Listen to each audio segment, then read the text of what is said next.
Ito guys, ituro ko sa inyo ang mabilis na paraan sa pagtanim nga ng bayabas. So una lamang nga ay balatan natin itong sanga ng bayabas. At pagkatapos nga nito ay kaskasin nga natin ito ng mabuti. At pagkatapos nga ay magkat tayo dito ng saging. At sunod nga dito, ikat lamang nga natin itong gitna ng saging. At pagkatapos nga ay tsaka natin ito ilagay dito nga sa sanga ng bayabas. At talian lamang nga natin siya dito.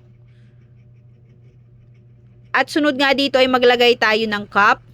At gamit lamang nga itong electrical tape, idikit natin siya dito. At lagyan din nga natin ito ng tali para may suporta siya sa paglagay natin ng basang lupa. Ayan. At sunod nga dito ay takpan lamang nga natin ito. At antayin lamang nga natin ito ng 30 days. So after 30 days nga, ayan. So nagkaroon na nga siya ng mga ugat. So pwede na nga natin itong ilipat ng lupa. O kaya naman nga i-transplant.